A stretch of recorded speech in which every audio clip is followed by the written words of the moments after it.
حضرت ابوبکر صدیق رضی اللہ تعالی عنہ کے دور میں جب سیدنا ابوبکر صدیق رضی اللہ تعالی عنہ حکمران وقت ہیں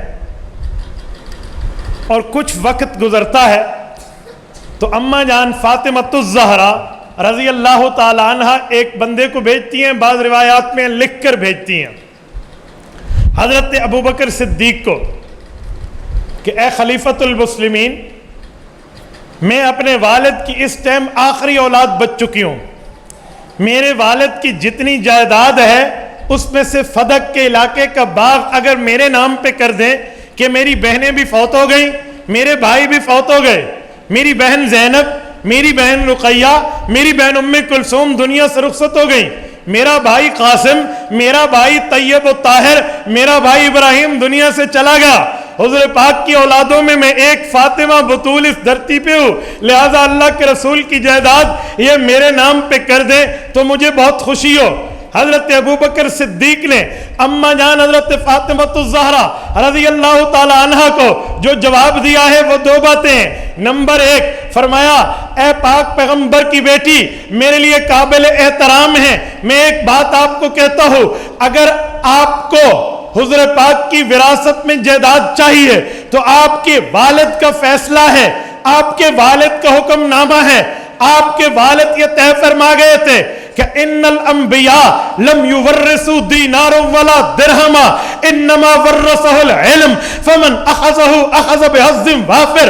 آپ کے والد پیغمبر کائنات حضرت محمد مصطفیٰ احمد مجتبیٰ صلی اللہ علیہ وسلم کا فیصلہ ہے، نبی کی میراث تقسیم نہیں ہوتی۔ مجھے پتا ہے حضور پاک کی اولاد میں اکیلی آپ ہیں، حضور پاک کے وارث اگر ہوتے تو حضور کی بیویوں میں میری بیٹی اماں عائشہ بھی ہے، عمر فاروق کی بیٹی حضرت حفصہ بھی ہے، پیغمبر کی بیویاں بھی ہیں۔ جس بیوی سے خاوند کی اولاد ہو، وفات کے بعد قرآن کہتے فلہن الثمن، ان کو 8واں حصہ ملے گا، اور جس عورت کی خاوند سے اولاد نہ ہو، خاوند فوت ہو جائے، فلہن الربع مما ترکن من بعد وصیہ، انہیں 4تھا حصہ ملتا ہے۔ میں نے تو اپنی بیٹی حضرت عائشہ کو بھی حصہ نہیں دیا، اس کی وجہ یہ ہے پیغمبر کا فیصلہ ہے کہ وراثت تقسیم نہیں ہے۔ یہی فیصلہ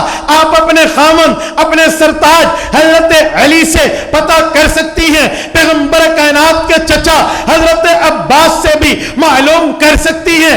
آپ کے گھر کے لوگ بتائیں گے پیغمبر کی وراثت تقسیم نہیں ہوتی۔ پہلی بات تو یہ ہے۔ نمبر 2، اگر آپ کو زمین چاہیے، اگر آپ کو زمین ضرورت ہے تو میری ساری ملکیت کی زمینیں آپ کے نام ہیں، جس پہ انگلی رکھیں میں آپ کے قدموں میں ڈھیر کر دوں۔ یہ پوری بات ہے، میں اپنے اور پرائے دونوں کتب کو ملا کر پڑھ رہا ہوں، میں اپنے ایک ایک جملے کا ذمہ دار ہوں۔ اگر میں غلط بات کر دوں کہ اس روایت پہ یہ بات یہ اور یہ، تو supreme court of the Pakistan میں اب میرے خلاف رٹ کر کے ہرجانہ لے سکیں گے، اور میں آن ایئر بات کر رہا ہوں، یہ پوری بات ہے۔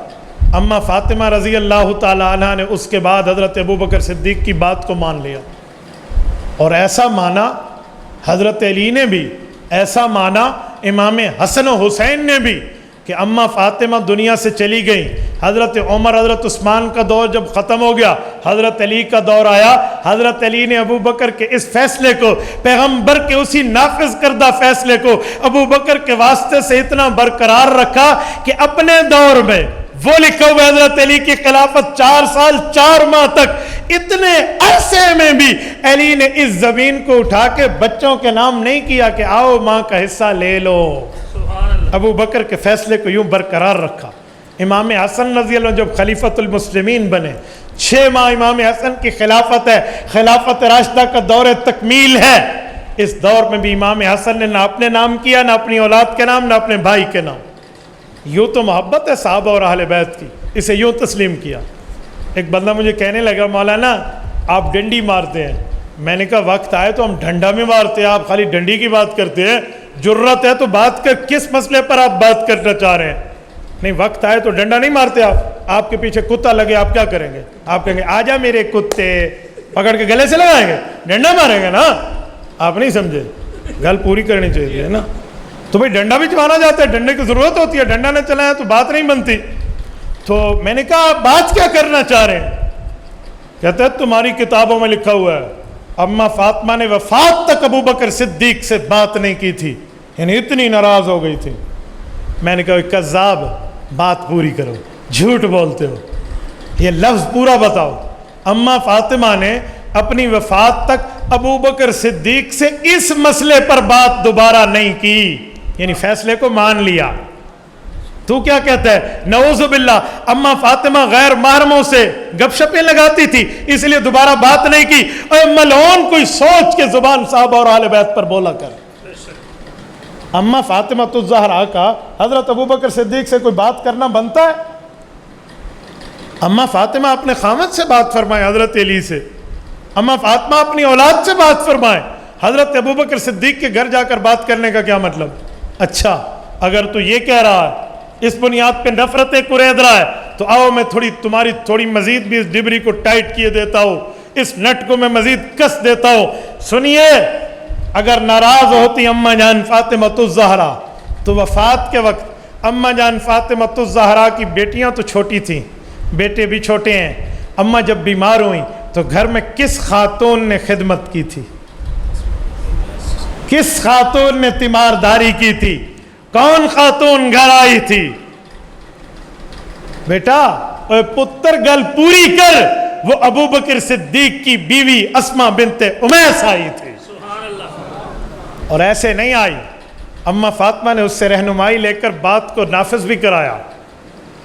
سارے معاملات ہوئے, تیمارداری ہے, بیماری کے لیے بیمار پرسی ہے, دوائی کا انتظام ہے, باقی معاملات کا انصرام ہے, مریض کی دیکھ بھال ہے. روزانہ ابو بکر صدیق کی بیوی گھر سے نکل کے اماں جان عائشہ, اماں جان فاطمہ الزہرا کے گھر میں ہے, اور وہاں معاملہ ٹھیک ہے تو واپس ابو بکر صدیق کے گھر میں ہے. یار بات پوری کر. اگر ایسی بات ہوتی تو یہ اکیلی خاتون خدمت میں ہے, اماں فاطمہ کہہ نہیں سکتی تھی چلی جا یہاں سے, تیرا خامد اور تم لوگ تو میرا حق کھا گئے ہو. اماں نہیں کہہ سکتی تھی اے تو وکیل بلا توکیل آ کر مجھے نفرتیں سنا رہا, اوے جن کا حق بنتا ہے یا انہوں نے اپنا حق بننے کا سوال کیا وہ تو بات نہیں کر رہے, وہ تو اپنے والد کے فیصلے پر راضی ہے, ابو بکر کے فیصلے پر راضی ہے. تو کون ناراض ہو کر آیا بیٹھے؟ اچھا مجھے ایسے ایسے لوگوں سے واسطہ پڑتا ہے کہ عقل دنگ رہ جائے.